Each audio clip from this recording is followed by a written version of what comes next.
राजस्थान में जब तक भजनलाल शर्मा का नाम सीएम पद के लिए फाइनल नहीं हुआ था, तब तक पूरे राजस्थान में इस बात की चर्चा थी, या यूं कहें कि तय हो चुका था कि बाबा बालक नाथ ही राजस्थान के नए मुख्यमंत्री होंगे, वो भी यूपी के योगी आदित्यनाथ की तरह।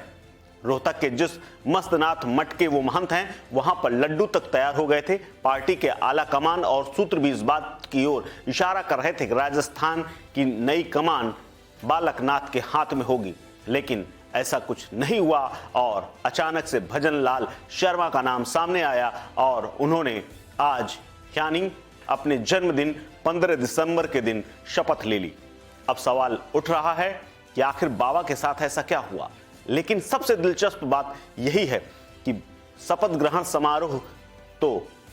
भजनलाल शर्मा का था, लेकिन वहां पर सबकी निगाहें बालकनाथ पर थी। बालकनाथ क्या कर रहे हैं मंच पर, वो कहां जा रहे हैं, किसके साथ बातचीत कर रहे हैं, किसके साथ उठना बैठना कर रहे हैं, इस पर सबकी नजर थी। सामने पब्लिक थी, मंच पर बाबा बालकनाथ थे, इसके अलावा अमित शाह, जेपी नड्डा, राजनाथ सिंह समेत बीजेपी के तमाम मुख्यमंत्री मंच पर मौजूद थे। वहीं जिस व्यक्ति का नाम राजस्थान में सबसे आगे आगे चल रहा था, लोगों ने यह तय कर लिया था, या यूं कहें कि लोगों ने यहां तक मन में स्वीकार कर लिया था कि बाबा बालकनाथ ही अब राज्य के नए सीएम होंगे, वो जिनका नाम इतनी जोरों से चल रहा था, वो मंच पर सबसे पीछे खड़े हुए थे, लोगों का स्वागत कर रहे थे, लोगों को बैठा रहे थे। आप समझिए, कल्पना करिए उस तस्वीर की, जो ये वीडियो आप देख रहे हैं, इस वीडियो में आप देखिए कि कैसे बाबा बालकनाथ पीछे खड़े हुए हैं, लोगों को बैठा रहे हैं, जो मेहमान हैं उन्हें बैठा रहे हैं, विपक्ष के नेता हैं, पार्टी के नेता हैं और तमाम प्रदेशों के पहुंचे हुए बीजेपी के मुख्यमंत्री भी इस मंच पर मौजूद हैं। इन्हीं का नाम सबसे आगे चल रहा था, लेकिन ये सबसे पीछे पहुंच गए और अचानक से जो व्यक्ति फोटो सेशन में 5वीं सबसे पीछे खड़ा हुआ था,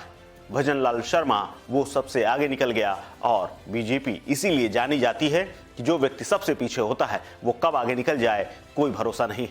कछुआ चाल से सही, लेकिन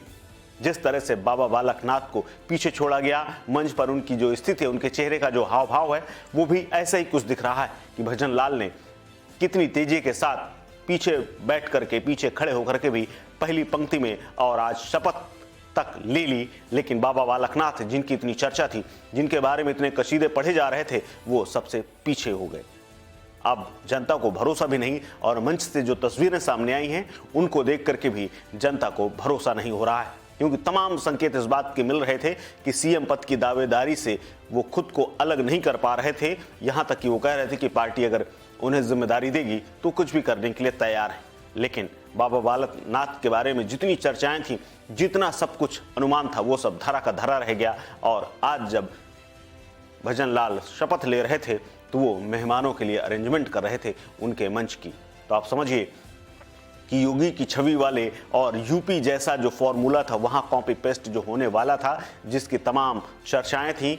उसे बीजेपी आला कमान ने एक झटके में तितर बितर कर दिया। तमाम बालकनाथ के जो समर्थक थे, जो जानने वाले थे, जो उनके मानने वाले थे, उनके सपने धरे के धरे रह गए। और आज जब ये तस्वीरें लोग वो देख रहे होंगे तो उनके दिल में क्या हो रही होगी, क्या बीत रही होगी। आप भी जरा सोचिए कि जिसे वो सीएम मान चुके थे, वो पीछे कुर्सियों को सहेज रहे थे, उन कुर्सियों पर चिपकी हुई जो लिस्ट थी, जो नाम थे, उन पर उनको यथोचित स्थान पर बैठाने का काम बाबा बालकनाथ को मिला हुआ था, जो कि सांसद भी हैं और अब वो तिजारा से विधायक भी हैं। हालांकि सांसद से वो इस्तीफा दे चुके हैं, लेकिन उन्हें पद भी नहीं मिला और डिमोशन, या यूं कहिए राजस्थान के अलवर से जहां से वो सांसद थे, अब उसी जिले की एक छोटी सी विधानसभा से अब वो विधायक हैं और बड़े सदन से निकल करके राज्य के सदन तक पहुंच गए। लेकिन आज जिसने भी ये तस्वीरें देखी, वो इन्हीं सब के बारे में खूब चर्चा कर रहा है। इस खबर में फिलहाल इतना ही। अपडेट्स के लिए बने रहिए वन इंडिया हिंदी के साथ। नमस्कार।